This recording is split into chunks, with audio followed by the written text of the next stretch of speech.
So one of the first times to like full on witness miracle, um, was I was a nursing student and was working or had my placement in labor and delivery.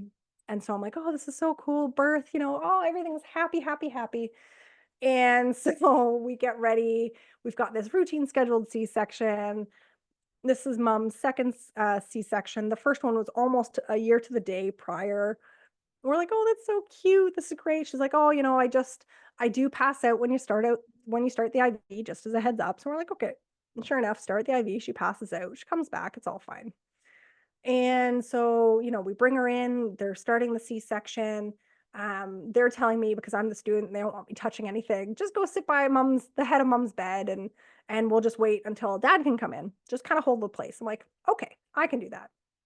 So sitting there and we're just kind of talking a little bit back and forth and she's so excited and then I kind of hear like the alarm bells going off and you're like, okay, that's kind of odd. And then the anesthetist is kind of yelling things overhead and like down towards where everybody else is performing the C-section and I'm like, oh, that's kind of like he's saying things that I'm not catching because I'm not done nursing school and it still would have taken a couple of years to figure out what exactly he was saying.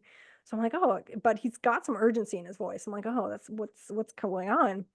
And my patient starts talking about seeing God. And I see a cabin and the cabin's in the woods and it's so beautiful and I see God and he's waiting for me and all these things and I'm like, "Pardon me?" I no, I don't think so. And so I'm like, everything's gonna be fine." And so of course, as a nursing student, you have no idea what to do. You're like, everything's gonna be fine. It's just gonna work out. It's all gonna be fine. It's gonna be fine. And so sure enough, they're then kind of rushing a bit, and I can feel them kind of rush. They take baby out, and I can mom kind of like leans back a bit, and she's saying the baby's name, and it's like okay, Then we hear baby cry, and I'm like okay, like baby's crying, fantastic. Well, then mom goes limp, and they go, oh my god, call code blue, and so my preceptor starts chest compressions. She tells me to run over to the phone and call out a code blue and all this. And I'm like, what is happening? Like I just told her she was fine. Like what is happening? And so, they work it for a bit and they get her back. But at this point now she's intubated, so she's got a tube down her throat and she can't talk because they've sedated and paralyzed her. We transfer her to a cardiac hospital not too far down the road. And this is 8:39 a.m. And so we go back and so we're like okay, so like all right, kind of debrief a little bit and then go back to work. And at around 1ish 1 2 o'clock in the afternoon they kind of call everybody in and they're like, she's died. We're like, pardon me? They're like, Yeah, we're really sorry, if anybody needs any help, like let us know, but she's passed." And I'm like, no, no, no, no, no, no, no. I told her she'd be okay. I told her she would be okay. And so, you know, they're like, "Oh, do you want to go home?" I'm like, "Yes, I want to go home." They let me drive. They shouldn't have let me they shouldn't have let me drive home. Drove home, was staying with my parents at the time, so my childhood home, crumpled up on the floor. My little sister comes down the stairs to be like, "What is going on?" Kind of fill her in a little bit and she's like, "Holy crap." I'm like, "Yeah." So I go I'm like, "You know what? I'm wiped. I'm going to go to bed. Like I can't right now." And so try to go to bed and just keep waking up time and time and time again because I'm like those were her last words.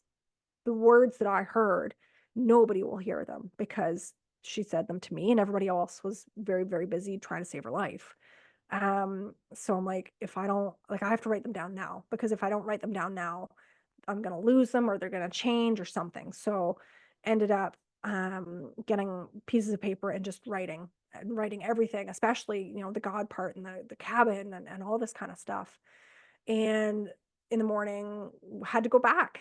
So Had to so went in, made sure to stop to, get a card for dad, 1 card for dad, one card for baby, and bought baby a little necklace, and it had a little circle and it said hope. And I bought the same necklace for myself. And so went up there and told my preceptor, I'm like, hey, like I'm not doing very well, but like I've got to give this to the family. Like I can't not give this to the family because I was the one to hear all of her last words. And so my preceptor's like, yeah, yeah, yeah, baby's in the NICU. I'm like, oh, why is the baby in the NICU? They're like, she actually had to be resuscitated at the same time. And I'm like, I did not even know that. Like, oh my God. But I'm like, okay, but baby's fine, right? She's like, yeah, yeah, yeah, baby's fine. But, just so you know, I'm like, oh my God. So go into NICU, end up seeing babe, who's beautiful, talking to parents or talking to dad.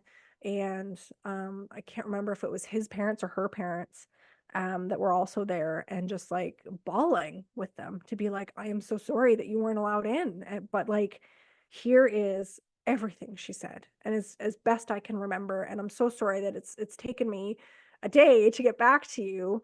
But I just don't want her words to be lost, and especially because I kind of knew, or I kind of had the sensation that they were a fairly religious family. So giving them these cards and just going like, do with it what you will, open them, don't open them, that's fine. But like, me personally needed to give you these cards and you needed to hear her words. So, hugs and crying and all the things and finishing the placement and, going on with life. But this is just when Facebook kind of started. And so as a nursing student, I don't know how I got his information, like dad's information, but we ended up becoming Facebook friends. And so I've gotten to watch the girls grow. Oh,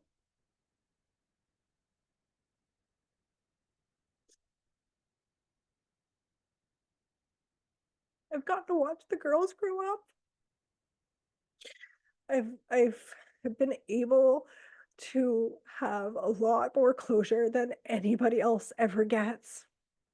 And, dad got remarried and it seems like they're happy. And writing the book and putting that story in there, um, I'm like, I can't not have their approval. So I I sent the book, well, I sent everything to them. I said, look at this is her chapter. I said, but I want you to have the whole book because I want you to know where I'm coming from and what the book's kind of about.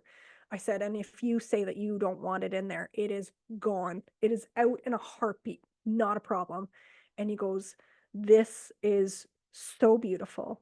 And there are things in there that I didn't know. And I'm like, oh my God, how are like what 17 years later there's things in there that you didn't know, and like it's kind of lovely to be able to again give that closure back while still understanding that it's horribly tragic, and there's still going to be pain after all these years, and I really hope I'm not stepping on any toes on the new wife, who also seems to be super lovely.